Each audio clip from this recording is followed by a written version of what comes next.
पूर्व नागपुर की कद्दावर नेता आभा पांडे कल राष्ट्रवादी कांग्रेस पार्टी में प्रवेश करने वाली है। उनका क्या कहना है और क्या सोचती है वो, और किस तरह उनका आगे का जीवन रहने वाला है, कैसी राजनीति रहने वाले है, उस बारे में हम उनसे बात करेंगे। कल आपका राष्ट्रवादी कांग्रेस पार्टी में पक्ष प्रवेश है, क्या कहना चाहेंगे उस बारे में?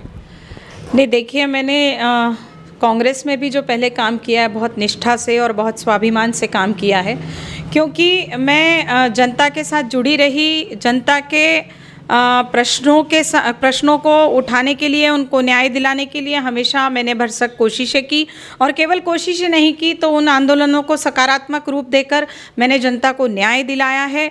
तो काम करने के लिए ठीक है, ऐसा लगता है कहीं प्लेटफॉर्म की आवश्यकता है, और मुझे ऐसा लगा कि जहां हम निष्ठा से काम कर रहे हैं और स्वाभिमान से जहां हमको राजनीति करने मिलेगी, तो ऐसा लगा कि राष्ट्रवादी कांग्रेस पक्ष ये बेहतर रहेगा। और वहाँ के नेताओं ने भी शायद यही मुझ में देखा होगा, इसलिए मुझसे बार बार संपर्क किया। और ये जो बात चल रही थी, ये जो चर्चा चल रही थी, ये करीब 6 महीने से चल रही थी, और इसे जब जयंतराव जी पाटिल अभी नागपुर आए साहब, तब उसको पूर्ण विराम लगा, और मैंने ये ठाना, हमारे पूरे ग्रुप ने ठाना कि अब हमें राष्ट्रवादी कांग्रेस पक्ष ज्वाइन करना है। क्या आपको लगता है कि अपने कांग्रेस के साथ भी काम किया है, कांग्रेस के साथ आपका अनुभव कैसा रहा? नहीं, देखिए, मैंने तो कांग्रेस में भी काम किया है और मैंने एक निर्दलीय नगर सेवक के रूप में भी काम किया है। तो काम करने मतलब पार्टी उतनी मायने नहीं रखती, क्योंकि व्यक्ति अगर काम करने वाला हो तो उसको एक ठीक है, एक प्लेटफॉर्म की आवश्यकता होती है। लेकिन मुझे ऐसा लगता है कि अगर मैं राष्ट्रवादी कांग्रेस में काम करूंगी और सभी नेता वहाँ के जो हैं वो सब उन बातों का मूल्यमापन करते हैं कि कौन व्यक्ति, कौन कार्यकर्ता किस ढंग से काम करता है और उसके लिए पार्टी ने क्या सोचना चाहिए, और इसीलिए हमने ये निर्णय लिया है। और देखिए, कांग्रेस में भी काम किया, लेकिन वहाँ पर ऐसा रहा कि हमेशा जो गुटबाजी चलती रही, उन गुटबाजी के चलते मैंने मेरे जैसा कार्यकर्ता अपने आप को घुटन महसूस करता था, और इसीलिए ऐसा लगा कि नहीं, अब मैंने अपक्ष लड़ना चाहिए। और फिर अपक्ष लड़कर मैंने सभी पार्टियों को दिखाया कि जनता मेरे साथ खड़ी है, और जनता ने 72,000 के प्रभाग में नागपुर शहर में अकेले मेरे रूप में मुझे चुनकर लाके बहुत बड़ा ये एक उदाहरण पेश किया है, इतिहास रचा है, जिसके लिए मैं मेरी जनता को भी साक्षात दंडवत करती हूँ।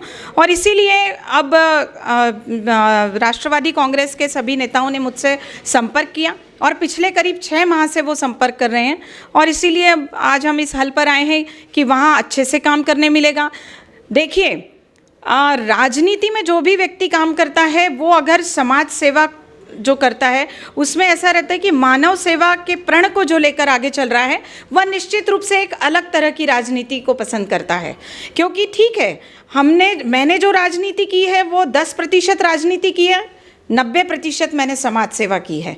तो 10% राजनीति वहीं की है जहाँ पॉलिटिकल स्टेज हो, वहीं पर मैंने राजनीति की है। लेकिन कभी अगर कोई व्यक्ति, कोई विरोधी, कोई दूसरी पार्टी का व्यक्ति भी अगर मेरे पास चलते हुए आया कि भाई ताई हमें ये काम करना है, तो मैंने उसके सारे काम किए। मैंने वहाँ कभी ये नहीं सोचा कि ये व्यक्ति उस पार्टी का है, ये अन्य दल का है, लेकिन मैंने उसका काम किया क्योंकि मुझे काम करने में मज़ा आता है, जनता के प्रश्नों को हल करना। और देखिए, जब नागपुर महानगर पालिका में काम करते करते जो प्रशासन में किस तरह से काम किए जाते हैं, किसी अधिकारी पर कैसे दबाव बनाया जा सकता है, इसका बहुत अच्छा अनुभव हो गया है।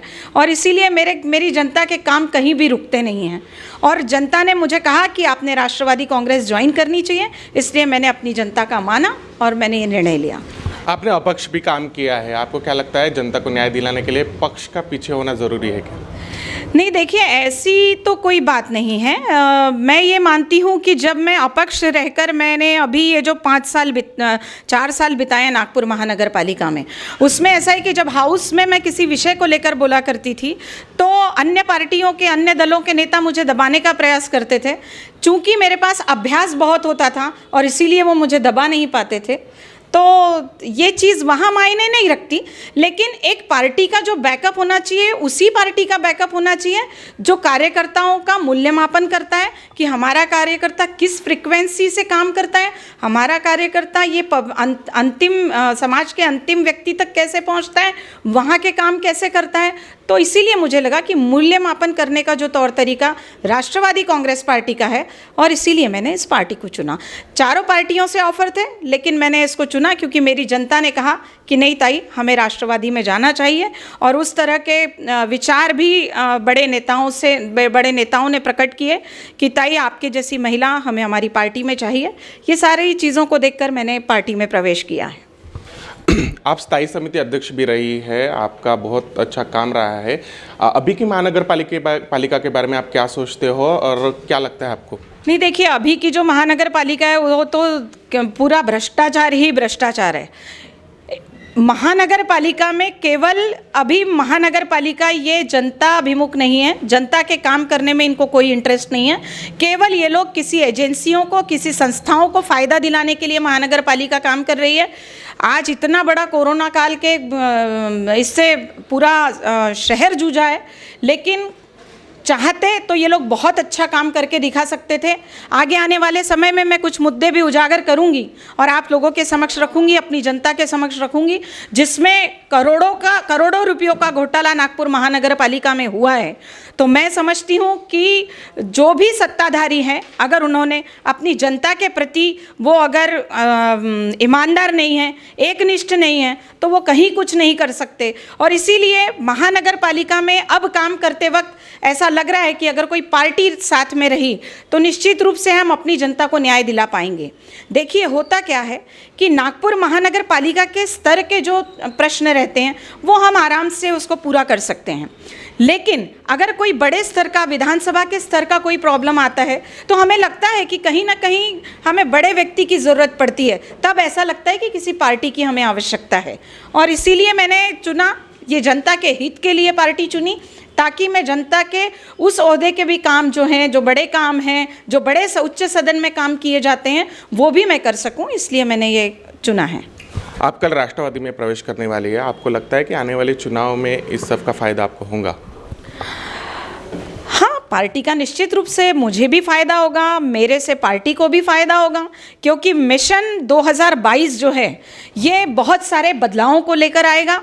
नागपुर महानगर पालिका के चुनाव में जिस तरह से रणनीतियां अभी से पार्टियां तय कर रही हैं, और स्पेशली राष्ट्रवादी कांग्रेस, बड़े बड़े कद्दावर नेता के पूर्व केंद्रीय मंत्री आदरणीय प्रफुल्ल भाई जी, हमारे गृह मंत्री आदरणीय अनिल बाबू देशमुख, जयंतराव जी पाटिल साहब, आदरणीय पवार साहब, ये सब लोग मिल के साधारण कार्यकर्ताओं के यहाँ भी जाकर विजिट दे रहे हैं, उनका मनोबल ऊंचा कर रहे हैं, ताकि आगे आने वाले समय में हमारे कार्यकर्ता का मनोबल ऊंचा रहे, उसकी हिम्मत ऊंची रहे, और उसे किस तरह से हम ताकत दे सकते हैं उसके लिए वो लोग पूर्ण मानसिकता से काम कर रहे हैं। इसलिए आने वाला नागपुर महानगर पालिका का जो दौर है, जो इलेक्शन है, निश्चित रूप से राष्ट्रवादी कांग्रेस उसमें अच्छा परफॉर्म करेगी।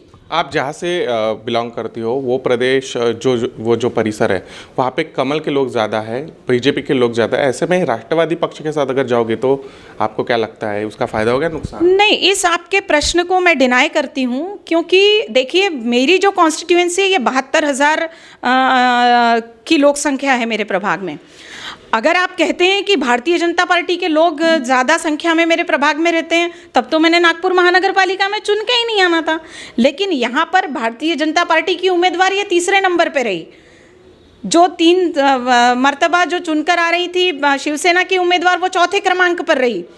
तो अगर सच में भाजपा के विचारधारा के लोग यहाँ होते तो एक साधारण सी महिला को मेरे रूप में 2000 मतों से इंडिपेंडेंट के रूप में चुन के नहीं लाते और एक इतिहास नहीं बनाते नागपुर शहर में। आज जो अकेले कहा जाता है, मैं बड़ा गर्व और अभिमान व्यक्त करती हूँ और अपनी पब्लिक पे व्यक्त करती हूँ कि जब मुझे कहा जाता है कि एक मेव निर्दलीय नगर सेविका है। ये देखिए कि जब मैं चुनकर आई तो मुझे अन्य दलों ने कहा कि ताई, आप है ना कोई पार्टी में अपना विभागीय आयुक्त कार्यालय में हमारे साथ पंजीयन करा लीजिए। मैंने उनसे कहा क्यों करा लीजिए, तो बोले नहीं, अगर आप अपक्ष अकेली रहेंगी तो आपको किसी न किसी कमेटी में लिया नहीं जाएगा। मैंने बोला मैं कमेटियों में कमेटियों में आने के लिए मैं काम नहीं कर रही, मैं अपनी जनता के लिए काम कर रही हूँ। जनता ने मुझे चुन के दिया है, मुझे कमेटियों में जाके अपना टाइम वेस्ट नहीं करना है, मीटिंगों में जाके टाइम वेस्ट नहीं करना है। मुझे 24 घंटे भी अगर मेरी जनता के लिए देने पड़े तो वो कम पड़ेंगे, क्योंकि शहर में एक इतिहास रचने का काम मेरे प्रभाग की जनता ने किया है और इसीलिए ये भाजपा की बात कोई मायने नहीं रखती मेरे सामने।